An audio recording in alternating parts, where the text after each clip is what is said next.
Hello and welcome to the new Smite Meta update. Well, you should be playing to grind ranked. I'm not a Valve game, and I'm here to tell you what's good if you want to grind ranked. But before we start, it turns out 80% of you aren't subbed. So if you enjoy the content, sub. I'd appreciate it, and you could always unsub later if you stop liking the content. But why should you listen to me? Well, I've been playing Smite as my main game since college rework in 2014, and have been Masters consistently since Season 4. I hit Grandmasters once in Season 7, 3 times in Season 8, twice in Season 9, twice in Season 10, and once in Season 11. So, I hope I know a few things about grinding ranked. However, before we start, I do want to let you guys know that this is likely to be the second to last meta update there is. With the Smite 2 Alpha going 24/7 very shortly, I'm more than likely going to be focusing my content on that. However, if you want to play that and play it with me, you should join my Discord. I want to start building a community there, and the best way to be a part of it is for you to join. It'll be linked in the description. And if you don't have alpha access already, and you want to buy into it, use my Nexus. It's linked down below, and there is literally no downside to buying it from there, because I get a cut of the money you spend, and there's no additional charge. It's only a win. But enough yammering. Let's get to the meta update. As always, I'll be starting with carry and moving across the map to solo lane to end the video. Each role will have a timestamp for you to go to where you need to, and I promise I'll actually put it in this time instead of forgetting like I did with the last two. Starting with carry, while the characters may not have changed, there is a bit of a difference in build. Medusa is my first pick because of her high damage potential, her ability to shred tanks and objectives, her lane pressure, and 1v1 potential. She goes an ability-based build. You want to look towards something like this, but you may want to slot in a kin size if they are tank heavy. For my next pick, I'm going to go to Charybdis. Charybdis is super safe, has really good jungle clear and objective damage, plus really good objective and tank shred. Her ultimate being changed now makes it a usable ability. So keep that in mind the next time you use the pick. For her build, you go a more traditional hunter build. However, crit is making another comeback. With the recent buffs to crit, this is the build you might want to look at if you're going to go crit. However, if they have a pick like Cthulhu or a pick that has a ton of health, you may want to stick to the kin size penetration build. These builds apply to both the following two picks. Anhur is my next pick because of his safety, his ability to 1v1, the amount of damage he has, the lane pressure he has, and just the amount of area denial he can provide. His low cooldown CC immune ultimate allows him to be aggressive or provides him with a safety tool. He's got a leap for that safety, has CC to push you away, and can slow you down. Character has a lot of things going for him. My next pick is Hachiman. Even though you may be sick of seeing him, as I said in the last few videos, but he is still here, and he is still powerful. He's safe, has high damage, and good at all phases of the game. There's not much more to say than that. I stick with the more traditional carry builds, as I mentioned before. You can go crit, but I feel like a pen build might be more suited for him. However, I'm no ADC player. I just know what the builds are and how to kill them, because I'm a solo laner. My last pick is Freya. With Fatalis returning, so does Freya.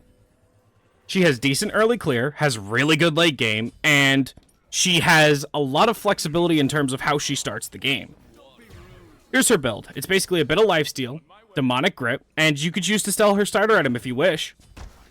Overall, she does a ton of damage and is harder to kill in the late game. A rarity for the meta update is an honorable mention. Jing Wei is making a bit of a resurgence due to her recent buffs and the return of crit. However, I haven't seen enough of her to put her on the list as a full entry. So keep an eye on her. Moving over to supports. Aggressive supports are the name of the game, and Bacchus is still on top. Some people say Bacchus fell off because of the nerfs, but they're completely wrong. Bacchus has an aggressive, fun style that is incredibly effective right now. He has really good engage, really high damage, is super tanky, super hard to kill, and is able to get away with so much right now. If you're a support and you're not playing Bacchus, you're crazy. Speaking of being super tanky, Kuzenbo is my next pick. Kuzenbo is an aggressive, incredibly tanky support, who has a ton of disruption, very short cooldowns, awkward movement, and is difficult to just kill for anybody. His passive provides him with extreme mitigations. His short cooldowns provide him with the movement he needs to just wiggle around in fights and become even more difficult to kill than he already is. The amount of reflect damage he could do to a hunter is insane. My next pick is Cerberus. Cerberus is another high damage kill pressure support. The sheer amount of damage he could do is crazy at all stages of the game, even from support. His ultimate can force beads, he has a powerful protection shred, and once you get good with the stuns, you will become a menace in ranked games. This is a character you should be abusing from the support role. My next pick is Ares. Ares has extremely high kill pressure, and extreme levels of damage. He's easier to kill than some of the other supports, but is still very, very powerful. You could straight up in the late game solo carry players as Ares because of the amount of damage you could do. And just by building a normal support build with some aura items because of how his passive works. This character is nuts and you should be playing him. My last pick is Cabrakan. Cabrakan is a support with damage and a wall. It's pretty good. There are certain picks right now that hate being locked in with a wall. For example, Hachiman hates being locked in a wall. Medusa hates being locked in a wall. He has a lot of CC. You need to be careful early on, though, because you don't want to take too much damage while using your 3 to clear. Moving over to the mid lane, I hope you weren't expecting any changes, because Chang'e is still here.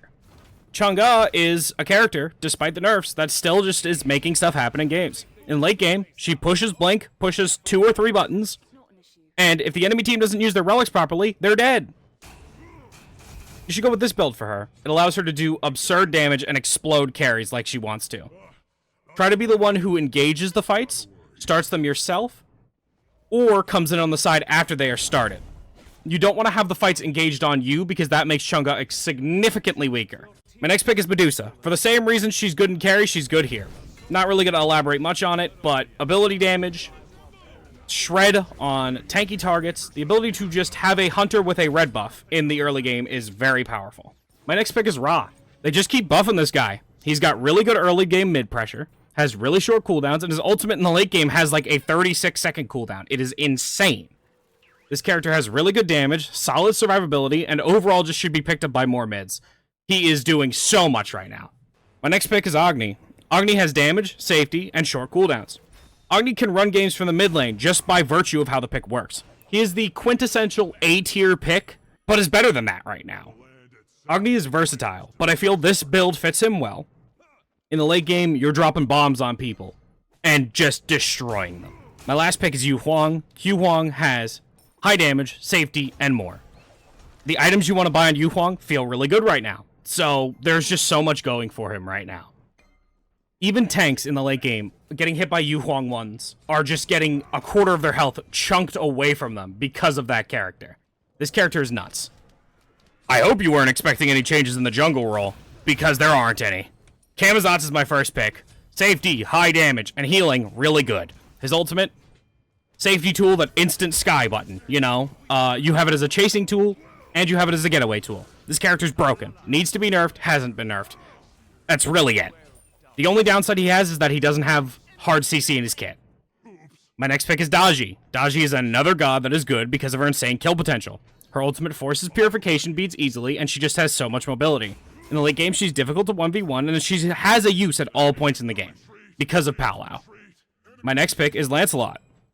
He's incredibly effective in the jungle, has absurd damage similar to Camazotz, but has CC and a similar level of safety. He is still really good, and is very difficult to 1v1 in the late game. There are certain matchups that are good into him. Stuff like Cabrakan is very good into him, but he still is a powerhouse in the late game, and can just get away with games. My next pick is Erlang. They gave him back his knock-up, and it turns out he feels pretty good again in the jungle. I wouldn't call him the best jungler, but he's certainly powerful. He can set up stuff for his mid laner, he can set up stuff for the rest of his team, or he could just solo carry games by himself. The returns of Stone Cutting, Iqval, or Shifter Shield just help him out a ton. My last pick is Hunbats. Hunbats is another character that has an ultimate that forces beads, and he just cooks. Once he hits 5, he could just make stuff happen. Get a Jotuns, get some CDR in your build, and you are just going to fry. It is what he does. Lastly, moving over to the solo lane, we're going to talk about Cucullin. Cucullin has really good kill pressure early, and is able to just run away with games. If he gets early kills, he's able to rotate out and get a lead for his team with those rotations. Or he could just make his lead even further, and in the late game become unkillable. My next pick is Chalk. Chalk is just tanky. He doesn't lose many lanes, if any at all, and he just feels good to play. His dive is powerful, his movement and gameplay is interesting and fun to play, and his gigantic rain allows him to slow down the enemy's attack speed and movement speed, and is a massive tool for late game teamfights. He's difficult to lock down and just straight up kill for anybody right now. Chalk can get away with so much. My next pick is Cthulhu. The squid is still dodging nerfs somehow. This character is a scaling character that is dominant in lane. He has pressure in a lot of matchups, and even once he doesn't, he just still goes even. He is a late game powerhouse that allows you to play aggressively. He has really good trade potential, has potential to get solo kills, and in the late game, you're just crazy. This character is nuts, and you should be playing him. My next pick is Wukong. Wukong is safe, doesn't lose any lanes, and just is really hard to kill. In the late game, he annoys the hell out of whoever he's diving, and he just goes up into the sky when he gets low. He's one of the few solo laners who could skip out on teleport and go beads or blink instead. He builds a bit more damage, and looks to just go crazy with it. His passive allows him to cheese out some early kills, giving him a lead, and allowing the lane to become insufferable for the other solo laner. My last pick is Amaterasu. As long as you survive until level 8, you will be fine. Amaterasu is another late game powerhouse. She can just kill carries by herself. She has insane objective damage, and after a certain point in the lane, she could just completely disregard her opponent, clear the wave, and walk away from them because of how fast she moves. This character has been going under the radar for a long time now. A lot of higher level players have noticed her, but I haven't recommended her as much because just Mulan was more powerful than her for a while. But now Mulan is turbo fallen off, and Amaterasu is finally getting into the light. That's going to be it. As a reminder, this is probably going to be the second to last meta update there is for Smite 1, because Smite 2 24/7 Alpha is coming out.